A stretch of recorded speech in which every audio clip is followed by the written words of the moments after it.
That night, beneath the sands of ancient Egypt, Cleopatra's greatest secret was about to break. If this bottle shattered, the secret formula would disappear forever. No one was allowed to run. No one was allowed to speak. Every falling drop was a piece of the Queen's power slipping away. Even saving a royal secret required the permission of the Queen.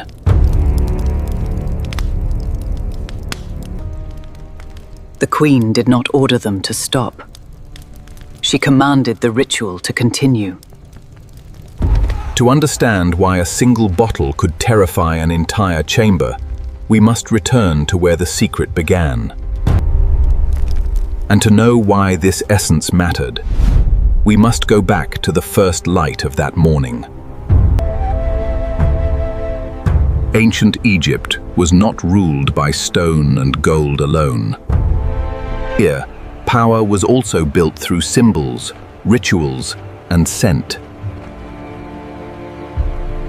The Queen understood something few rulers dared to admit. People may forget words, but they do not forget scent. She wanted to create a fragrance that would make others remember her, like they remembered a goddess. The formula was not kept inside the palace. Its first secret waited far beyond the Nile. The work would be done by hands chosen not for beauty, but for patience, silence, and skill. This vessel would hold the final essence, and once sealed, only the Queen would have the right to open it. Before the moon disappears behind the pyramids, it must be finished. From that moment, they were no longer making perfume. They were racing against the sky. And the desert would be the first to test them.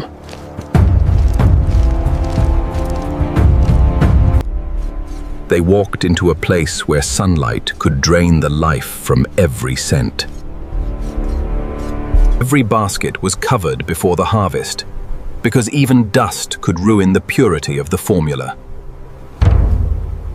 The farther they moved from the palace, the closer they came to the hidden heart of Egypt's oldest secrets. Cleopatra would not walk the entire path, but her presence reminded them that failure was not permitted. This blue mineral would become the signature mark of the Queen's secret essence. From that moment, the secret belonged to the workers' hands.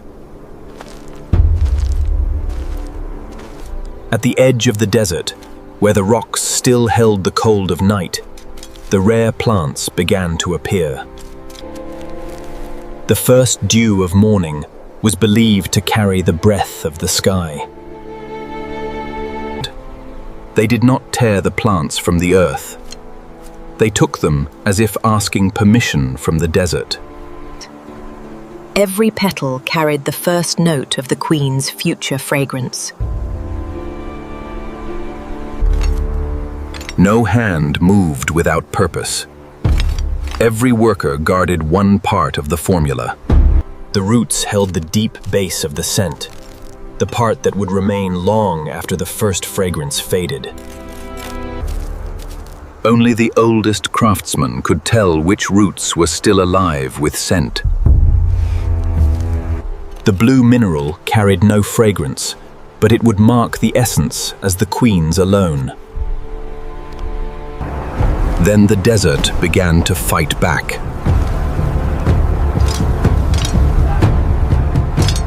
If even one basket was lost, the balance of the formula could fail. They were not protecting gold. They were protecting something far more fragile, an invisible treasure. They had to reach the hidden laboratory before the sun and sand destroyed the fragrance. The entrance was marked by the cobra of the Queen, hidden from every ordinary eye. Beneath the dunes, waited the place where the royal formula could finally be awakened. They descended into a world untouched by daylight. Here, flowers would stop being flowers, roots would stop being roots. Everything would be transformed into the memory of a queen. The formula was divided into 3 parts: the first scent, the deep scent, and the color that would mark it as royal. The petals had to be separated by hand, so the fragrant oils inside them would not be crushed too soon. The moment the stone touched the petals, the fragrance would begin leaving its first form. Too much force would make the scent harsh. Too little force would leave the essence weak. The first blue color appeared, not as a miracle, but as the result of patience, pressure, and ancient skill. The roots had to be warmed just enough to open their scent, but never enough to burn it. The resin was the binder, the ancient heart that would hold every scent together. The mineral had to be finer than sand, because one rough grain could cloud the queen's essence. When the 3 parts met, the formula began to breathe for the first time.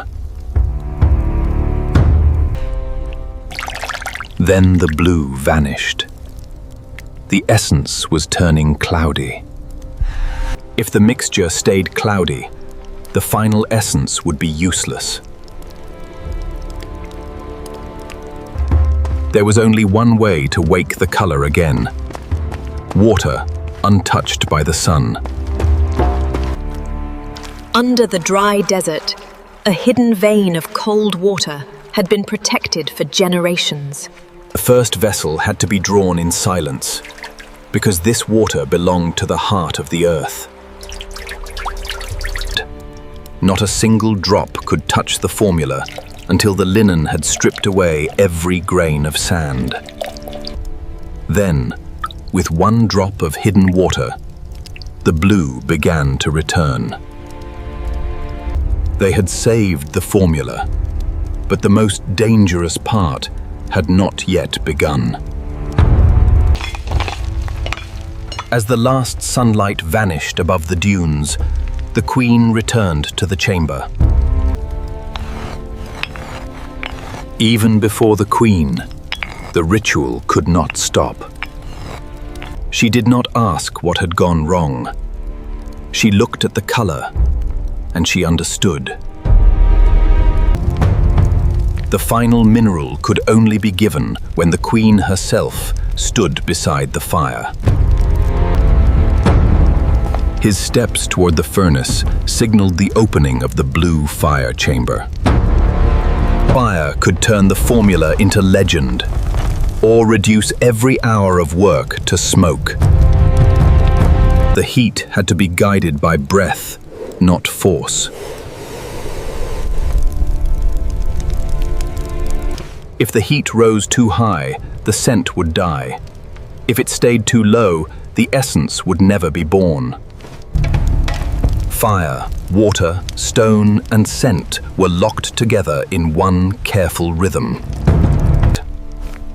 The first breath of the fragrance left the stone bowl and entered the cooling channel. Each drop was born slowly, measured not by tools, but by breath and patience. The first drop was always given back to the earth, because it carried the roughness of the fire. As the last sunlight vanished above the dunes, the queen returned to the chamber. When the final mineral touched the fire, the entire chamber changed color. This was the dangerous moment, when the formula crossed from craft into legend. The bubbles rose too fast. The scent was being forced out before it could settle. One wrong movement now would destroy everything the desert had given them. The water had to be given one drop at a time, just enough to calm the anger of the fire. Then Cleopatra stepped forward, closer to the danger than anyone expected. She gave part of her own royal ornament to steady the ritual. The chamber seemed to breathe again, as the essence found its balance. The formula was saved, but the moon was already sinking beyond the pyramids. At last, the royal essence entered the vessel made for the queen alone. The essence had to remain protected in darkness until it met the queen. The final flower was not added for scent. It was placed to name the spirit of the formula. When the lid closed, the secret was no longer a mixture. It became a royal possession. From above, the chamber looked like a blue eye opening beneath the sands. But at the moment of success, the vessel itself began to fail. This was why the chamber feared the bottle. The essence had grown stronger than the vessel that held it. They did not replace the vessel. They saved it with the same elements that created the essence: water, earth, and mineral. When the queen stepped close, the chamber seemed to stop breathing. The crack stopped. The essence had survived. From that night, Cleopatra's fragrance belonged not only to her skin, but to the memory of Egypt itself.